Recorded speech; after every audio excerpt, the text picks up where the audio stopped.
आदाब दोस्तों, रमजानुल मुबारक का आखिरी अशरा चल रहा है और ऐसे में देश भर के अखबारात और टीवी चैनल एक खबर दिखाते हैं कि देश के 32 लाख मुसलमानों को राशन किट दी जाएगी जिसका नाम सौगाते मोदी रखा गया। उस राशन किट में क्या होगा? तो खजूरें होगी, सेवैया होगी, कुर्ता पजामा होगा और दिगर ईद और रमजान से रिलेटेड चीजें होगी। सवाल यहां पर यह पैदा होता है, जो समाज, जो कौम हर साल रमजानुल मुबारक के महीने में अपने माल का 2.5% ज़कात निकालती है, क्या वो समाज, वो कौम किसी सौगात की मोहताज है? जो कौम ईद की नमाज को सदका फित्र दिए सिवा ईदगाह नहीं जाती, क्या वो समाज सौगात का मोहताज है? इन खबरों के बाद आली जनाब प्रकाश अंबेडकर साहब का एक ट्वीट आता है जो बड़े अहम मुद्दों की तरफ इशारा करता है। आली जनाब प्रकाश अंबेडकर साहब ने बड़े साफ अंदाज में, बड़े निडरता भरे अंदाज में और आईना दिखाने वाले अंदाज में ये कहा है अपने ट्वीट में, जिसकी शुरुआत आदरणीय प्रकाश अंबेडकर साहब इस तरह से करते हैं कि 100 चूहे खाकर बिल्ली हज को चली। ये मुहावरा सच होता हुआ नजर आता है जब ये खबरें सुनने को मिलती है कि सौगाते मोदी के नाम पर देश में 32 लाख मुसलमानों को राशन किट दी जाएगी। साथ ही साथ आली जनाब प्रकाश अंबेडकर साहब उन तमाम वाकयात को याद दिलाते हैं जो मोदी सरकार के अंदर मुसलमानों के साथ हुए। मॉब लिंचिंग के वाकयात, 2002 के दंगों में बिल्किस बानो की चीखें, मस्जिदों पर चलते हुए बुलडोजर, मुसलमानों के घरों पर चलते हुए बुलडोजर और हाल ही में वक्फ तरमीमी बिल के सिलसिले में आली जनाब प्रकाश अंबेडकर साहब उस ट्वीट पे रोशनी डालते हैं। साथ ही साथ तल्ख बात कहते हुए, क्योंकि दवाई अक्सर कड़वी होती है, तो उसी कड़वी दवाई के तौर पर मुसलमानों से रूबरू होकर अपने ट्वीट के आखिरी पैराग्राफ में आली जनाब प्रकाश अंबेडकर साहब अपना तजुर्बा बयान करते हैं।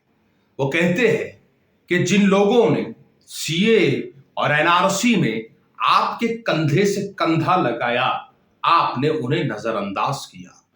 जिन लोगों ने मोहम्मद पैगंबर बिल को लाने के लिए जद्दोजहद की, आपने उनको नजरअंदाज किया। जिन लोगों ने आपके नौजवानों को, जब मुस्लिम नौजवानों को मोबाइल पर स्टेटस लगाने के लिए गिरफ्तार किया जा रहा था और उन बच्चों की गिरफ्तारियों को रोकने के लिए जो सबसे पहले मैदान में आया, आपने उनको नजरअंदाज किया। आदरणीय प्रकाश अंबेडकर साहब न सिर्फ ये कह रहे थे कि आपने ऐसा किया, बल्कि आदरणीय प्रकाश अंबेडकर साहब ने उन अहले इल्म हजरात से ये सवालात किए हैं कि वो अहले इल्म हजरात कहां है जो इलेक्शन में एक्सपर्ट बनकर आते हैं। वो आपको कहते हैं कि किसको वोट देना है, वो आपको रोकते हैं कि किसको वोट नहीं देना है। जिन लोगों ने आपसे उन लोगों को वोट देने को रोका जो आपके गमों में शरीक रहे, जो आपके धरने आंदोलनों में शरीक रहे, जो आपके मसलों को अपने मसला समझते हैं, और उन लोगों को वोट देने के लिए आपको मनाया जो वक्फ तरमीमी बिल आते ही जो है तो लोकसभा के से वॉकआउट कर गए। महाराष्ट्र में आज जो मामला चल रहे हैं, नागपुर में किसी के घर पर बुलडोजर चल जाता है और ऐसे सैकड़ों वाकयात हैं। उनके लिए जिन लोगों ने वोट मांगा वो लोग आज कहाँ है? मैं उन लोगों से पूछना चाहता हूँ कि ये सौगात मुसलमानों के लिए हलाल होगी जो अलग अलग वाकयात से घिरी हुई? सैकड़ों बातें, लेकिन मैं सिर्फ इतना कहना चाहूंगा, जिस तरह से आली जनाब प्रकाश अंबेडकर ने कहा कि आप अपने दोस्त और दुश्मन में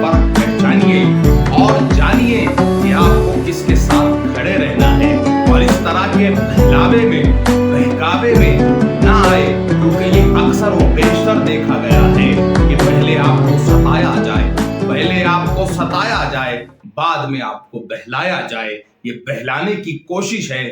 اس کوشش کو آپ نظر انداز کریں اور یاد رکھے یہ وہی بی جے پی ہے، یہ وہی مودی گورنمنٹ ہے جنہوں نے ہر وقت مسلمانوں کے مخالف میں کام کیا۔ عالی جناب پرکاش امبیڈکر صاحب کو میں مبارکباد دیتا ہوں اس بے باک بیانی کے لیے۔ میں مبارکباد دیتا ہوں کہ آپ نے مسلمانوں کی آنکھیں کھولنے کے لیے آپ نے بتایا کہ اس راشن کٹ کے اندر کیا چیز ہے جو مسلمانوں کو جس سے بچنی چاہیے۔ میں مسلمانوں سے درخواست کرتا ہوں کہ اس کی گمبھیرتا کو سمجھے، اس کی گمبھیرتا کو سمجھے اور اس کو اپنے آس پاس اپنے دوست احباب میں اس سلسلے میں باتیں کرے اور ایک دوسرے کی رائے جانے اور یہ بتائیں کیا آدرنیے پرکاش امبیڈکر صاحب نے اس سلسلے میں صحیح طرف رہنمائی کی ہے کہ نہیں کی ہے۔ باتیں کہنے کے لیے بہت ساری ہے لیکن ہم کو سمجھنے کی ضرورت ہے۔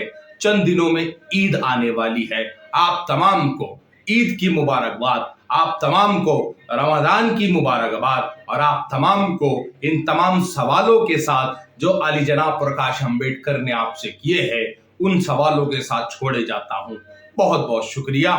اللہ حافظ۔